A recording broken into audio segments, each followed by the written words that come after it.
All right, hey folks, welcome to the webinar. We're going to give a couple minutes for folks to join. So we'll get started here in about 2 or 3 minutes. Thanks for joining.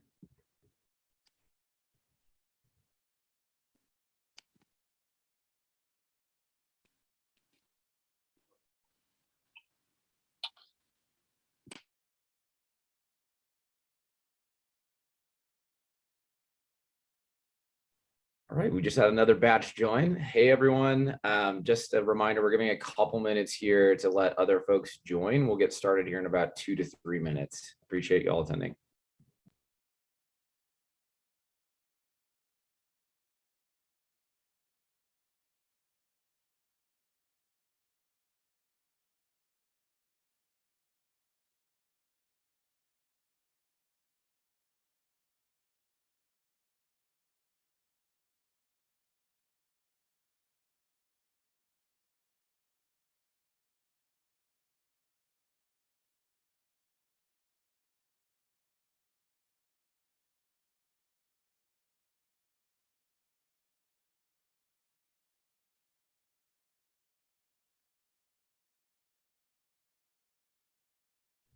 All righty, I'm going to share my screen if that's all right, Leah.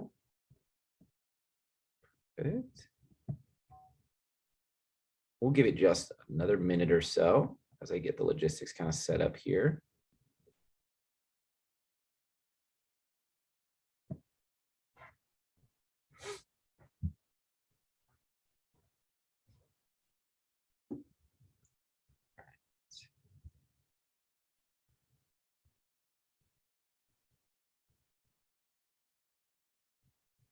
Perfect. Well, I'm actually going to go ahead and get started in the sake of time. So thank you everyone for joining.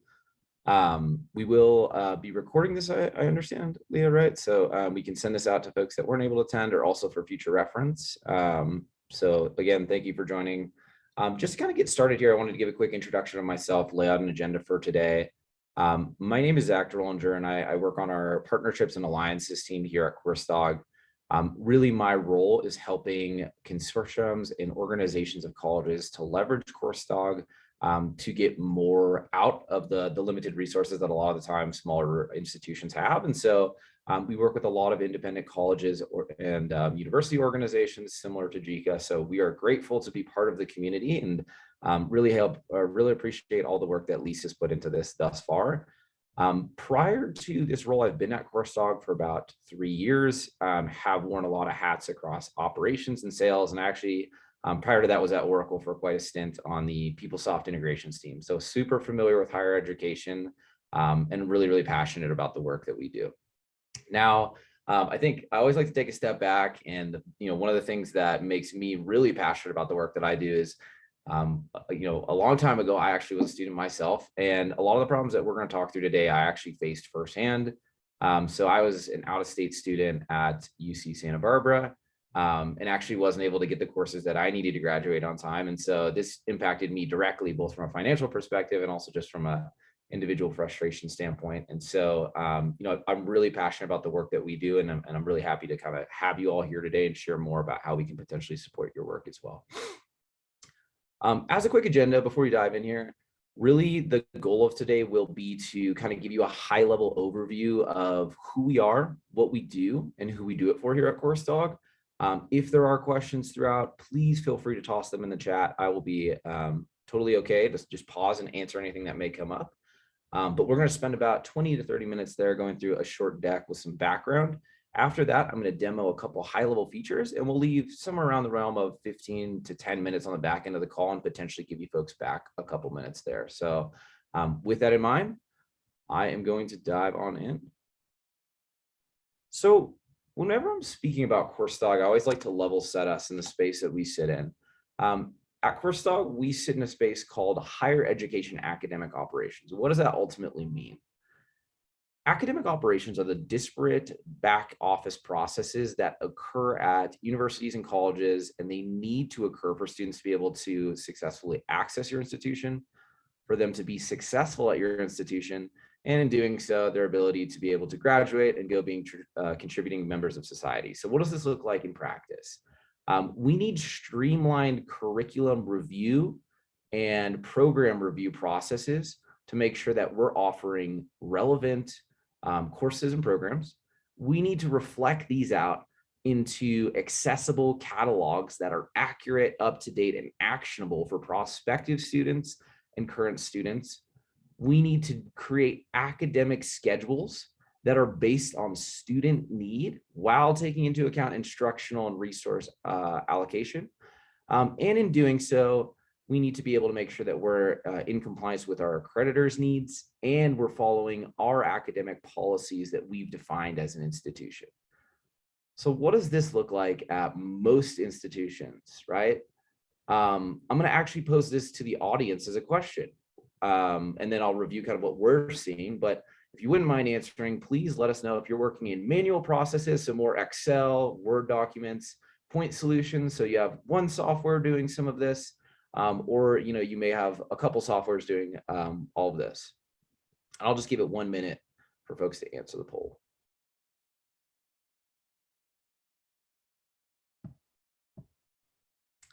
All right. Can you push us ahead here, Leah? Perfect. Let's see what the results have to say. 1 second. And yeah, so I mean, we see this pretty often. Looks like we have about 2/3 of folks saying that they're working in manual processes. We have one person who's saying that they have point solutions, and we have another person who has a more holistic approach.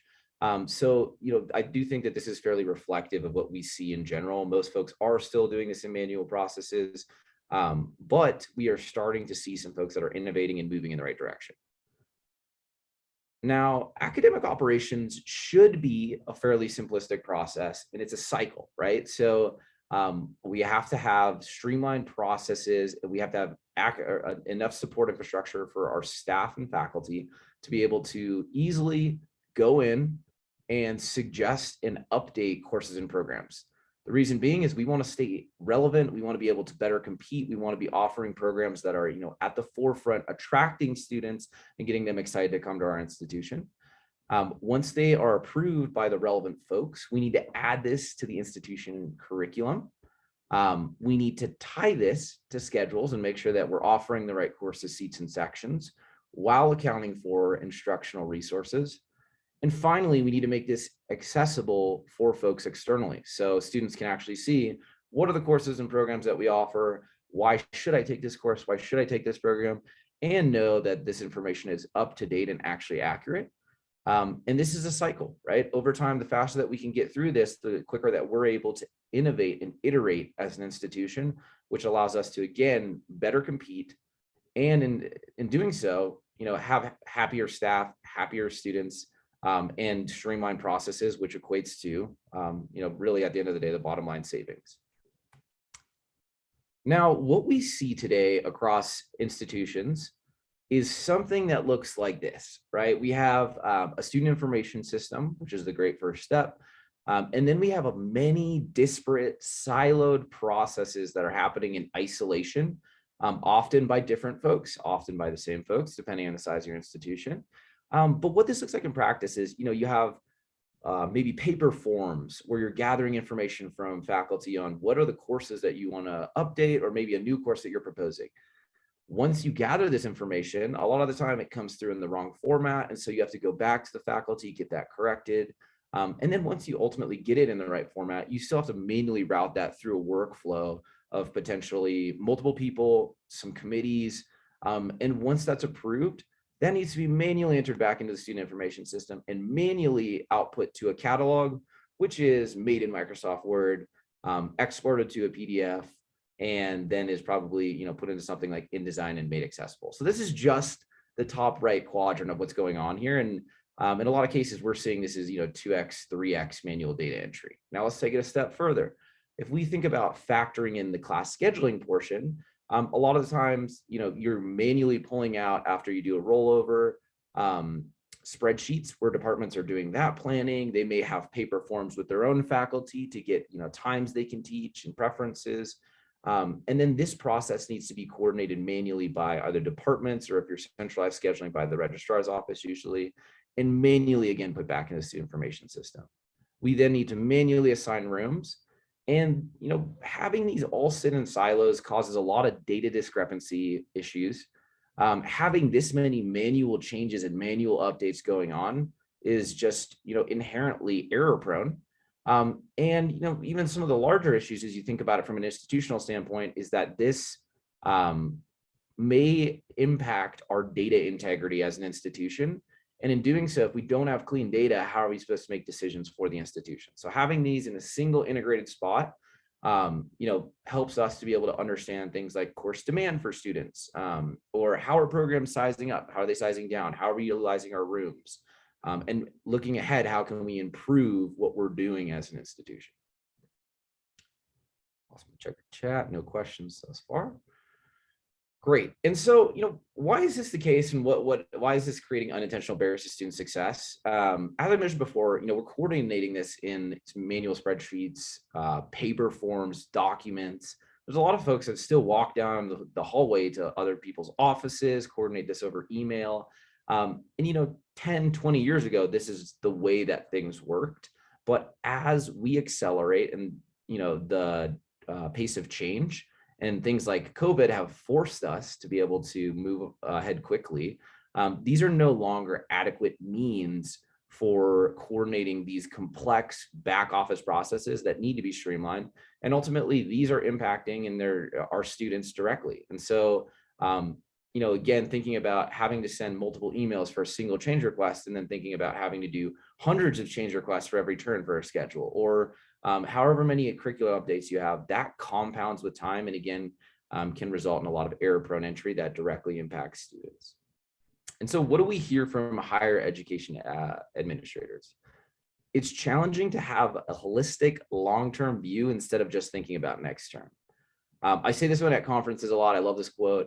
I always get a lot of folks, sitting there just nodding their head like this, because a lot of institutions today are functioning in this reactive vacuum where you're only able to maybe plan a term in advance because you don't have visibility into data. And this is twofold. You don't have visibility into student actual needs, and you're relying just on historical information to be able to forecast accordingly. And so with that in mind, the last 2 years are probably not a great reflection of what the status quo is for institutions. So you really need to have that programmatic information to be able to understand how to size your course schedule accordingly and how to best use your resources.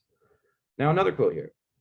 Many students don't find the courses they need. They go off path early in their academic career. And so for me, at UCSB, we had a PDF catalog. I didn't really know, because it wasn't readily available to me, what are the courses that I should be taking to be able to graduate on time. And the catalog itself was very confusing. And so with that in mind, how can we make it readily apparent for students what they should be taking? And how can we give them additional advising resources for prospective students even, so they know day one what they need to be doing, and during their career, they have clear understandings of what next steps should be.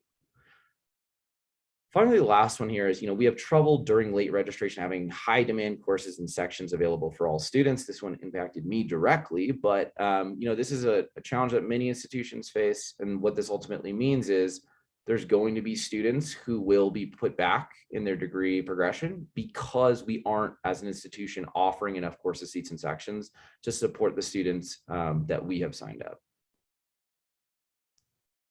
Awesome. So what are some of the challenges that are tied to this that we're seeing? We've done a lot of research with third-party organizations across the US to understand what are some of the top tier priorities and how this information is relevant to it. And a lot of these ones are not going to be any surprise to folks. Many institutions today are seeing declining enrollments, and that's forecasted to continue through at least 2025. We're seeing rising dropout rates because folks aren't able to get what they need to be able to be successful, or financials are playing in and making it difficult for students to be able to progress. We're seeing increased competition with new types of programs coming from non-traditional higher education institutions, or things like accelerated MBAs, or institutions who are moving at a rate of change faster than their peers and are able to iterate more quickly on their curriculum and make it more easy for students to be able to be successful at their institution. We're seeing that it's difficult to be able to quickly adapt to local or state workforce needs. So, we think back to 2020, a lot of states were really pushing folks to be able to have more nurses and more doctors. It's hard to be able to pivot as an institution quickly and be able to change your programs. So being able to have an effective means of managing curriculum can allow you to be able to quickly adapt to local workforce needs. As far as funding unknowns, I think we've seen a lot of funding sources that come out in the last couple of years and then dry up quickly. They may recur, they may not recur. It's unclear as to how to utilize these. And so just broadly, I think funding has been a challenge for folks across the board. And finally, increasing staff turnover. So we'll dig into these a little bit more. Now, I want to start off with some statistics about the different levels of impact that are at play here. So studies show that over 50% of an institution's total expenses are associated with instruction and academic support services. Now, when these are done inefficiently, or there is excess resources being thrown at a problem that is already taking an error-prone approach, there's massive cost savings to be recognized. And this can be allocated toward accelerating the institution in other ways, be it investing in new programs, investing in new ways of modernizing the campus or the technology across campus. And so if we can squeeze out even a percentage of the savings or even more, we can accelerate our innovation as an institution quickly. Now, on the flip side of that, if we're spending 50% of our institution's expenses on academic support services, and we're not able to effectively support our students, I think we should all be able to take a step back and understand, is what we're doing ultimately the best way to approach it, or is there other things that we should be looking at and potentially a better way forward? Awesome. Now, the impact to staff retention. This has been a really top of mind issue for specifically a lot of independent colleges recently is, how do we keep our staff? And the reason being is post-COVID, there's a lot of folks that have left, in the IT space or administrators to go into the private sector, right? They can now be remote, and sometimes they're able to get more earnings. And ultimately what this means is we have a lot of institutions sitting there with, open seats that they're struggling to fill, limited resources to be able to pay the new resources. And as this continues, we're only bleeding more and more folks to these different ways. And so how can we make it so our staff don't have bottlenecks? They're not getting frustrated at work. We're giving them the tools to be successful, and they're happy, not only because their job is easier, but because they are able to, fulfill a mission-driven career pathway. We need to make sure that we're giving them the tools, though, to do so, that we're not making their lives actively harder. And on the student impact side, we've alluded to a couple of these, but most institutions across the board don't have public pathways, so it's unclear as to exactly what you should be taking, and requisites are often very difficult to be able to digest when you're 18 years old and fresh out of school. So how can we make these actionable and easy to understand for our folks? Misalignment of academic schedules with student demand. So most institutions don't have information on degree audit. In a lot of cases, they have dirty data coming out of degree audit. So how can we be accurately sizing student schedules if we don't actually have visibility on what they really need? We're going to be always reacting to advisors coming and saying, hey, we need this class offered, we need to open an additional section, as opposed to proactively planning. And finally, time conflicts that prevent students from accessing the courses they need. Many institutions, by planning in spreadsheets across departments, don't have visibility or collaboration that's great in doing so. And so we may have, co-requisites that are being offered over the same times, and we don't realize that until the last minute, which results in maybe us canceling the class, or we offer the class and, it blocks our students from being able to be successful. Awesome. And what does this look like, directly from them? Students reported that their ability to register for classes with few conflicts and having clarity on their program requirements contributes heavily to their satisfaction with their academic experience. And this is a no-brainer if you think about it. But if we know that this is this much of an issue, why is it that we can't fix this? And how can we make sure that we get closer to better support our folks that are coming to our institution? Awesome. I'm going to open up another audience question here. So, how well do you think your institution incorporates data into the scheduling process? Got a couple answers up here. So one, we don't incorporate data at all. Don't be shy. A lot of institutions don't. We use historical data to project for the future. We pull a lot of reports from the SIS and other sources, but aren't always sure how to use it. And finally, we effectively use data to create course schedules. So I'll give it just a minute or so for folks to fill this out.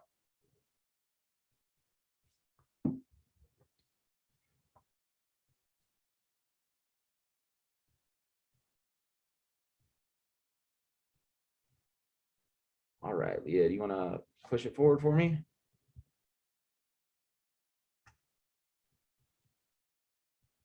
Perfect. So it looks like we don't have any folks that aren't incorporating data at all, which I'm happy to see. We have many folks that are looking at historical data, which is partially the step in the right direction. We have um, just a couple folks who pull lots of reports from the SIS and other sources, but aren't always sure how to use it. So how can we make that information actionable? And then we effectively use data to create course schedules. We have one person that answers that. It's great to hear.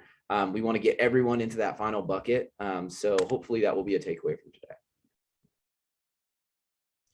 Awesome. We work with an institution called Weaver State University, and this is a quote from their university registrar that I really like to share with folks. It's easy to say students aren't following the plan or process. We have to look at ourselves and say, are we making it more difficult for students to get through? And what data do we have on this? Roadblocks come up, students can't get into a class, and it can make students change what they do that semester. How often are we doing this to students? I speak to a lot of administrators who are very responsive and empathetic to this. And then I speak to some other folks that definitely are on the other side of the aisle where it's like, students are really doing this to themselves.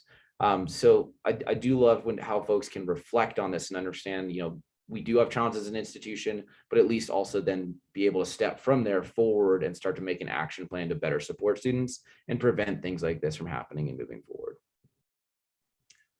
Awesome. So yeah, on the scheduling side, what are some of the impact of this manual data entry and this manual planning process? So one, we talked about course conflicts. So conflicting courses, they get identified late. We may need to cancel them, or we may need to last minute reschedule them. And then students are scrambling because that impacts them directly. Maybe they have now a double booked class, or they now can't take this class that they needed to be able to graduate. And this is just because we're reacting last minute. We didn't have visibility here. Now, dual grading errors, of course, is advertised as dual grading and later changed to letter grade only. Students are maybe, thinking that this is going to be an easier course for them to be able to invest less time in, maybe so that way they can accelerate their time to degree. And then last minute, we, make the change that makes this a letter grade class, and now they're overloaded and they have all letter grade classes and their expectations are too high. Variable unit errors. So courses advertised with variable units, however, only available for fixed number of credits. And then students receive different number of credits than they're expecting, which impacts, in some cases, their financial aid. So they may go part-time, but definitely also their progression as well too, and their ability to complete from your institution. Now, this impact that we're talking about is not all equal. And I think, one thing that is kind of a hot topic within the higher education community today is how can we better support non-traditional students? Now, when we are ineffectively planning for our traditional students on course schedules, we're not making it easy for them to understand what they need to take from our catalogs. This creates an exacerbated problem for these, non-traditional students. If I have kids and I have to rely on daycare, or if I have a full-time job and I can only go at night, or if I'm an incarcerated student, or maybe low income and I rely on public transit, whatever these different situations may be, this makes it even harder for these folks to be able to get the courses that they need to graduate on time, to be able to access the information that they need to be able to be successful. And we really need to be able to understand how can we not only support our traditional students, but in doing so, how can we build support infrastructure that will support the broader community, and how can we track these cohorts to understand if we're actually having meaningful impact. Awesome. And this all brings us to the CourseDog mission. Now, I was talking to you all about why I came to join the team at CourseDog. We are a very mission-driven company. These two gentlemen on the side were students at Columbia University in New York. And even at a top institution, they struggled to get the courses that they needed to graduate on time. Now, in speaking with the registrar and the provost at the institution, they started to learn more about the planning process. And being that they were computer science majors, they set out to build a tool to be able to solve the issues involved with this process. Now, what they quickly started to see was that course scheduling is a larger issue than simply, assigning instructors and assigning times. And so by branching off into this larger idea of academic operations, we can really facilitate the entire curriculum lifecycle from course proposal, review, scheduling for student need, making sure that we're assigning the rooms, and then in moving forward, being able to, again, go through the cycle and forecast accordingly and best support our students. So today, we provide an integrated platform that touches 4 distinct areas. One, we do academic and event scheduling in a single integrated tool. So you have the ability for departments to do their planning, gather faculty preferences, make sure that students are able to get the courses that they need. They can submit that to the registrar's office, who can do room optimization and make sure that we're enforcing policies. After that, we can manage late change requests in the platform and ultimately do event scheduling for any non-academic events, which in a lot of cases can be revenue generating for campuses. Now, moving on from there, we display our curriculum management, which is the review of courses and programs, and our academic schedules on an online catalog, so folks know exactly what are our offerings. We ensure that they're effectively dated, so that way we have the relevant offerings on each catalog, and we tie in section level data on schedules to show when are we offering sections on campus, are there open seats based on our actual real-time enrollment data, and this allows students to understand what are the classes that I might be able to actually take. With this in mind, all of these work together and sit on a single integration with your student information system, which allows us to host a robust reporting suite that can allow you to do things like predict course demand based off degree audit information. It can allow you to optimize and forecast space utilization. So see where can we improve on campus if we're space constrained, and if we ultimately are to the point where we need additional space, what does that space need to be, what needs to be in that space for our faculty, and even looking at things like overfilled or underfilled classes. Maybe we have sections that we're offering that don't make sense for us to do as an institution because they're really low enrollment, and maybe we have bottleneck sections which are over enrolled. How can we reutilize these resources accordingly to better support our institution? And in some cases, realize quite significant cost savings. So, we take a couple approaches here, but again, of course, being student-centric in our approach, academic schedules by demand, always accurate curriculum. So we don't have, courses that were offered 5 years ago, still inaccurately being offered in the catalog, and then actionable analytics to be able to quickly react and adapt as your institution changes. We also offer friendly staff and friendly tech. And so we really want to be a single vendor that's going to allow you to consolidate multiple systems, many processes into one tool that has one integration. Now for IT teams, they end up loving this because instead of managing 5 disparate tools, they're managing one tool that has a superior integration. We also have modern, intuitive software. So, one of my favorite quotes was a couple years ago, we had a registrar who adopted us and moved off a couple competitor technologies. He said, on my previous software, it took a 50-page manual to be able to understand what to do. In CourseTalk, it's like my favorite iPhone app. So we take an intuitive approach that allows you to quickly be able to get up to speed on the software. But of course, we invest time in training and appropriate resources, as well as a knowledge base online to make sure you are always successful. And then finally, again, making sure this is always accurate, but also accessible. So making sure that our catalogs are accessible, our schedules are accessible to all those folks on campus, regardless of any disabilities that may be at play. And what this looks like in practice is a non-ending cycle. We can forecast needs for new programs. We can forecast student demand. This will inform our curriculum development and review process. We facilitate the appropriate approvals.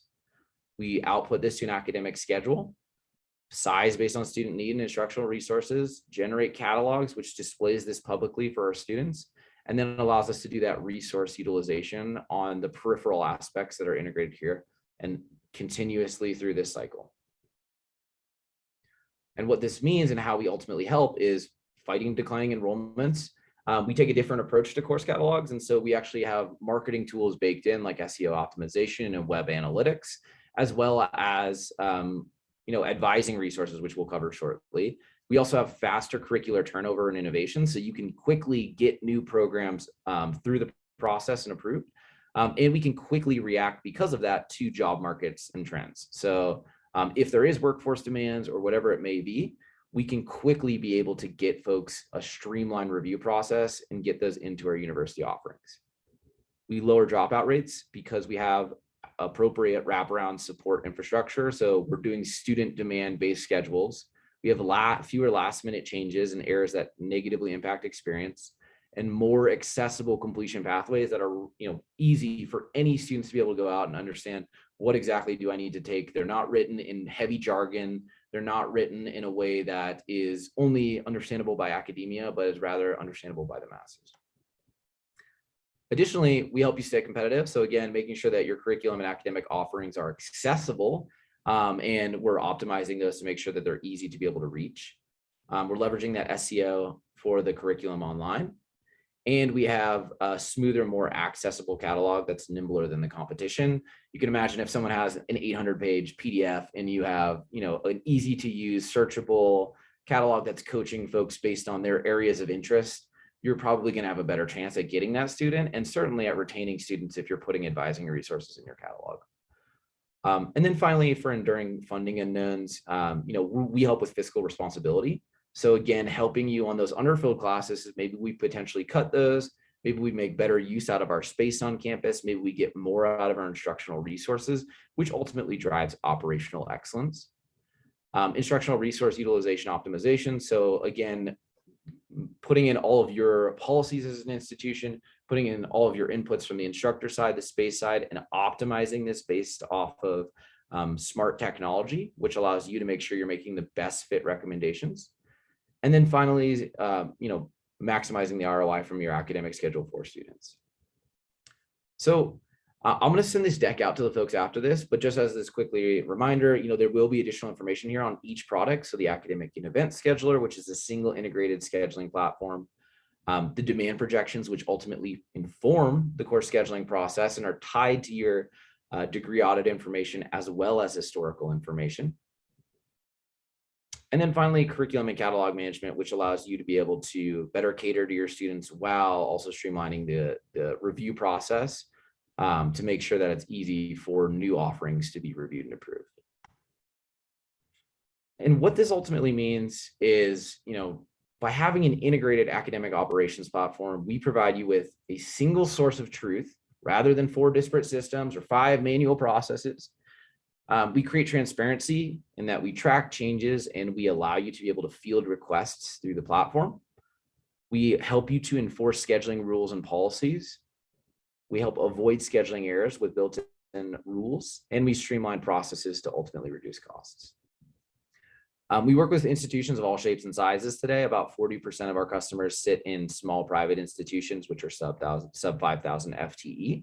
And as far as the SISs go, we support all major SISs from providers like Lucian, Workday, Oracle, Genzabar, and others. I'm going to talk through a couple of case studies. Again, folks, if there are questions, please feel free to drop them in the chat. I'll be monitoring that as we go through these last couple slides. So I wanted to give you all a couple case studies of schools that we work with. So Dallas Baptist University, this is a small private institution located in Texas.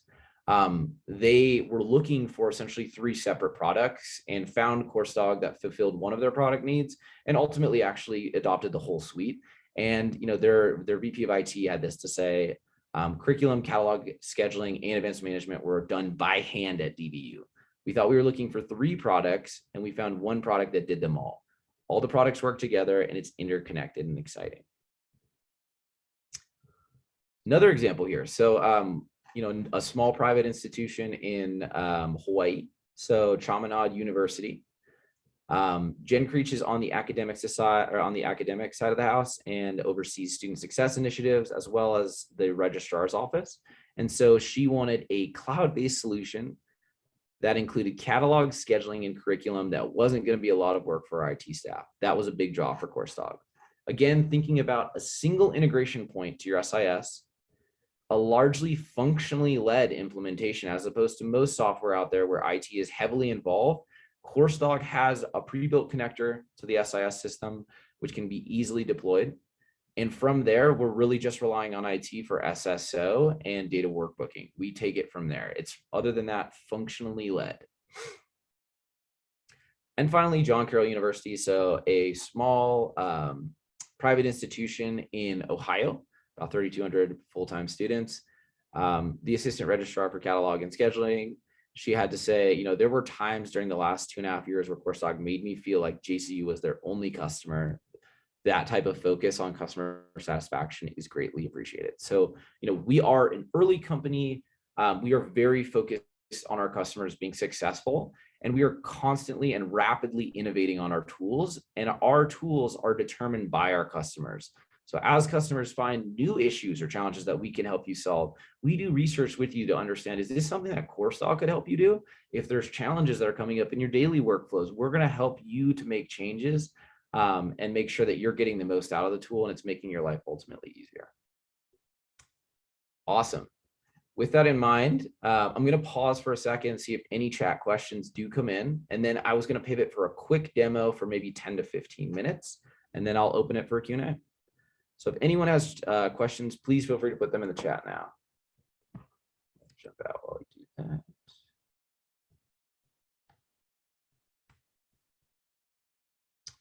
All right, I'm going to take, there's no questions, Zach, you've done an excellent job, and I have no questions at all. This makes complete sense. But seriously, folks, again, feel free as I continue then to drop them in here. The first thing I'm going to start off with is this idea of domain analytics. So again, we access degree audit information, and what we're doing is not only giving you reporting that says, hey, here's what students need. We're actually going to drive insights and give you recommendations on this information. So if we go into here, we'll actually facilitate an integration with your degree audit information. And from here, we'll start to look at things like how are enrollments trending? What are the actual students who need this course? We can dig into the degree audit insights and see the individual students. We can see the recommendations that it's saying here. And this will give you recommendations as far as for underfilled and overfilled sections. Where can we consolidate sections, right, to save money? Or where can we, maybe grow sections because they're a bottleneck for our students? Awesome. This is most relevant for students because by making sure that we are forecasting well in advance, based on student need, our schedules are going to be much better reflection of what students actually need, as you can imagine. Now, a couple other student-facing things I want to call out, and then I'll pivot to institutional and administrative gains. So as you look at the student side, I talked a lot today about how can we make the catalog an actionable, user-friendly tool for students that they're excited to use, rather than a large bloated PDF or hard to use, outdated website that is a pain to maintain and hard for students to use. CourseLog will allow you to style the catalog in any way you want. So this is our demo catalog, but you can style it however you design, and it's supposed to look like your website, so that way it looks like folks never left. Now, a couple things on here before we dive in too deep. This is ADA accessible, it's WCAG 2.1 accessible, and we will automatically generate the PDF from this. So you don't have to create that manually in Word anymore. You don't have to structure it, export it to a PDF, style it, make sure it's accessible. We're doing that automatically for you because we have a clean curriculum repository. Now, when students really start to get into this, it makes it easy for them to be able to get into your catalog and explore. So they can look at, how are courses offered, modes of instruction, what are the, number of units that I need to fill, departments. And from here, they can go through the course schedule. They can even search based on different attributes of the course, and they can do a quick view into the course itself. If they want a holistic understanding, you can show exactly what they want. So in here, we can put prerequisites. You can publicly display learning outcomes and report out on these. And you have the course schedule being dynamically populated here. So you can see what are all the sections of this course this quarter. If we are in registration, we'll be able to see the enrollments, and we'll pull in the max enrollment that exists for the course. And this makes it so prospective students know where's their actual seats that I might be able to fit into this course schedule. Now, on the program and certification side of the house, we facilitate what we call curriculum exploration. And this has been a new approach to catalog that we've worked closely with Stanford and UCSB on. But essentially what we are targeting the ability to do is to be able to give students the ability to explore our curriculum. At a lot of liberal arts institutions and institutions where students are coming out of backgrounds where they don't know exactly what they want to do, we want to give them tools to be able to explore based on interests or potential career paths, and from here yield to them what might be the most relevant programs. In the programs, we allow you to merge together things like marketing level data, as well as that contractual obligation that you have to your students, So you can have things like obviously program title, program description. You can add in quotes, benefits of the program, tie in MC Burning Glass data through our partnership. And you can say things like, students from our institution transferred to these other institutions, or they went to go work at employers like this. Again, display the learning outcomes of the program requirements and degree maps. So making it super clear, what do students need to do in each semester to be able to graduate from our institution on time.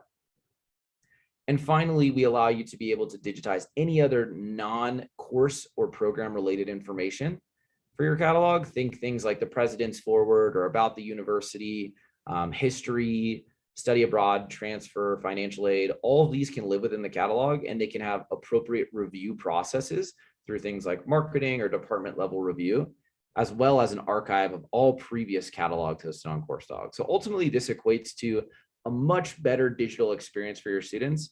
And for folks that are digital first, we actually allow this to be mobile web optimized. So it's easy for students to be able to look on their phone, on their iPad. We want to meet them where they stand.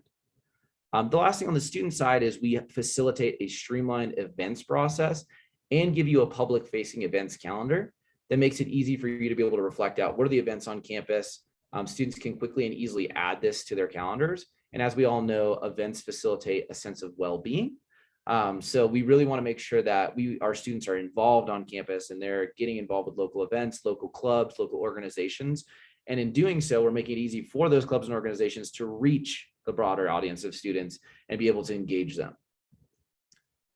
Now, kind of jumping into the tool itself, how does this work on the administrative side? We streamline the process for staff to be able to kind of go through this. So, faculty today can quickly and easily jump into this platform. This is role-based access control.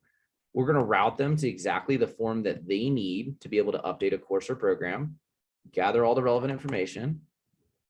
And in doing so, we are actually going to give them a pre-filled out form because all this information lives in CourseDog. So it makes faculty's lives a lot easier. We can also hide fields that may be confusing and only for administrative purposes to make it super simple for folks to be able to come in and just fill out what's relevant for an update to a course or program. Once they submit this is going to trigger a dynamic workflow, which is highly configurable for your all's institutions to be able to get the right approval process. Now, jumping into the inside of this, we allow you to be able to digitize your forms, and you can have an unlimited number of forms within here. This allows you to be able to do updates to programs, new programs, whatever it may be. And you can add in whatever fields are relevant. These will be integrated, if you should decide, back to the student information system or disparate other places as well. We can route these through appropriate workflows to make sure we're getting the proper sign-offs. So we have drag and drop workflow ability to dynamically notify folks when there's something relevant to them. And this is meaningful because we also can automatically loop in impacted departments. So if you have a faculty who's trying to sunset a course and he doesn't realize that there's dependencies across other courses or programs, we're actually going to do a gut check there and make sure that we're getting the proper sign-offs, and that's not going to impact any students who need that course to be able to graduate with a certain program or that another course relies on. Once this is approved, we'll output this to the relevant catalog and it will live in our course and program repository. So our curriculum management side makes it super easy to be able to propose, review, and always track any changes to your curriculum.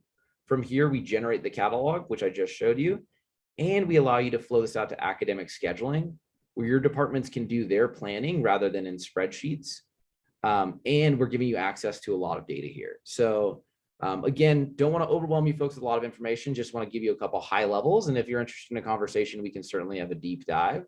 But what you'll see here is we can actually, query your SIS information. We can look at historical terms for things like times distribution, space utilization on campus. Again, looking at how we're utilizing space today, dialing in by department level view, looking at for certain types of rooms or for certain types of technologies or for certain buildings, how is our seat utilization and how can we improve that? And again, being able to forecast in advance if we need to rent space or we need to buy or build new space, what does that space need to have in it for our instructors to be able to best use it? And the final report that I'll touch on here is just this idea of enrollment tracking. So we do registration monitoring in the platform, and we will yield to you underfilled and overfilled sections. Now, research from ACRA dictates that any sections below 70% or above 95% are respectively underfilled and overfilled. Underfilled presents an opportunity for us to potentially save costs and reallocate faculty resources where they may not make sense to offer. Overfilled presents an opportunity where students are, potentially receiving bottlenecks. We will give you access to this data. You all, as members of academia, know what's best to do with it. In some cases, it may make sense to offer these sections, and others maybe not. But we're giving you access to it, and you can take action right here. So if you want to consolidate sections, if you want to, reallocate faculty to another class and cancel a section, that all can be done directly from here. It's not just an abstract reporting dashboard that you're relying on and then going and taking manual action. Awesome. So with that in mind, I'm actually going to stop my share, and I'm going to stick around here for just any last minute questions that is from the audience. Again, feel free to drop those into the chat. Folks, I really appreciate all your time. I hope that this was helpful for everyone. And if you are interested in learning more, please feel free to drop me a note. I'll get you in touch with the relevant folks internally. I will have a follow-up email shared with you all to be able to make sure that you know how best to get in touch with our team. And we look forward to talking with the folks that it makes sense or supporting people in any way that's possible. So thank you all. I'll stick around for a couple minutes.